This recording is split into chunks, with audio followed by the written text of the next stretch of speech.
Hello! Kumusta kayo? Naitanong nyo na ba sa sarili nyo kung ano ba talaga ang bumubuo sa isang komunidad? Kasi alam nyo, hindi lang yan tungkol sa mga gusali o mga kalsada. Mas malalim pa dyan. Tungkol to sa mga koneksyon, sa mga kwento, at sa isang parang blueprint na hindi natin basta-basta nakikita.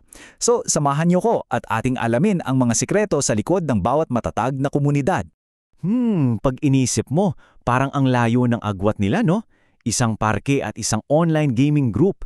Pero, alam nyo ba, ang sagot sa tanong na yan ang magiging susi natin para maintindihan kung ano ba talaga ang isang komunidad. Ang pagkakapareho nila, pareho silang mga espasyo, pisikal man o virtual, kung saan nabubuo ang mga ugnayan at samahan, doon nagsisimula ang lahat.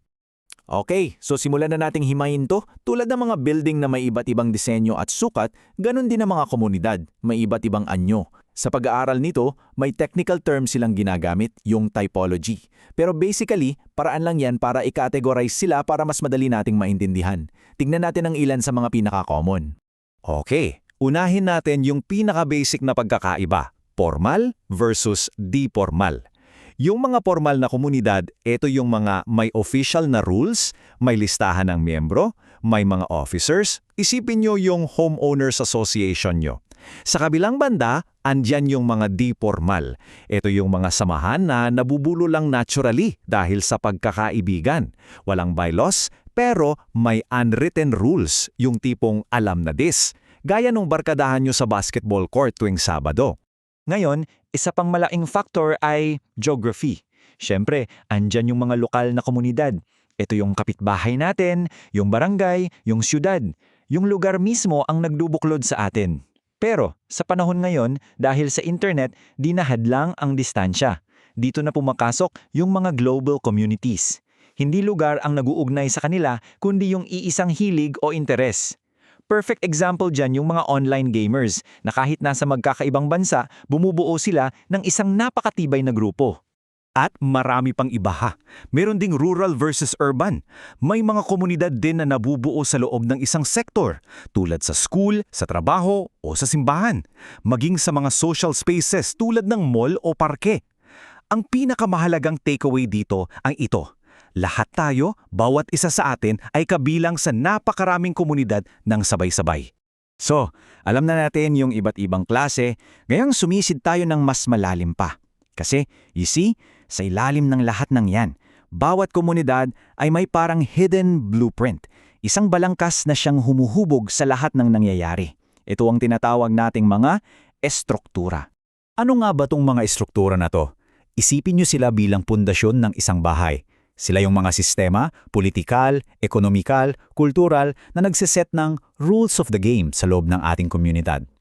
Ito yung balangkas na, kahit hindi natin lagi napapansin, ang nagbibigay hugis sa ating pang-araw-araw na buhay. Tatlo ang pangunahing haligi o pillars nitong estruktura. Una, yung sosyo-political. Basically, ito yung tungkol sa kapangyarihan. Sino ang gumagawa ng desisyon, paano, at bakit. Pangalawa, ekonomiko.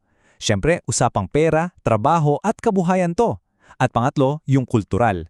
Ito yung puso't kaluluwa ng komunidad, yung ating mga tradisyon, paniniwala at kwento na nagbubuklod sa atin. Pero heto yung catch. Itong mga estruktura parang two-sided coin yan. Sa isang banda, sila yung nagbibigay ng kaayusan at katatagan. Pero sa kabilang banda, sila rin mismo ang pwedeng maging dahilan ng, di pagkakapantay-pantay. Halimbawa, yung isang patakaran sa lupa, pwedeng magbigay ng security sa iba, pero pwede ring maging hadlang para sa iba na magkaroon ng sariling bahay. Okay, so may blueprint na tayo, yung estruktura. Pero anong silbi ng isang blueprint kung nakatago lang sa drawer, kung walang gagalaw? Dito na ngayon pumapasok ang susunod nating konsepto, yung enerhiya, yung buhay o ang tinatawag na dinamika ng isang komunidad. Exactly! Yan ang pinakamahalagang tanong. Kasi kahit gaano pa kaganda ang plano, mananatili lang yung papel kung walang aksyon. Ang tunay na nagbibigay buhay sa isang komunidad ay tayo. Tayong mga tao at ang ating mga interaksyon sa isa't isa. So pag sinabi nating dinamika o dynamics, isipin nyo yung daloy, yung galaw, yung mismong aksyon. Ito yung kung paano tayo nag-uusap, nag-aaway, nagkakasundo, paano nabubuo ang mga relasyon, At paano nangyayari ang tunay na pagbabago sa loob ng mga istrukturang meron tayo? Para mas maintindihan natin tong dinamika, kailangan nating maging mapanuri, parang reading the room on a community level.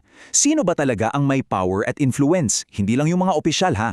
Minsan, mas malakas pa yung boses ng mga respetadong elders or community leaders. Paano ba nabubuo yung tiwala? Nagtutulungan ba ang mga tao o may mga hidden tensions? Itong mga tanong na to, yan ang nagbibigay buhay sa blueprint. Okay, so naintindihan na natin yung blueprint, yung estruktura. Naintindihan na rin natin yung enerhiya, yung dinamika. Ang pinakamalaking tanong ngayon, so what? Paano natin to magagamit para makagawa ng pagbabago? Well, ito na yung pinaka-exciting na part. Dito na tayo lilipat mula sa pag-intindi papunta sa pagkilos. Ang good news, may magagawa tayo. At hindi ito komplikado. 3 simpleng hakbang lang. Number 1, suriin mo yung blueprint ng community mo. Intindihin mo yung mga estruktura. Number 2, imapa mo yung dynamics. Sino ba yung mga key players dyan? At number 3, na para sa akin ay ang pinaka-importante, hanap mo yung mga kakampi mo. Hanap mo yung mga taong katulad mo na gustong may mangyari dahil walang malaking pagbabago ang nangyayari ng mag-isa.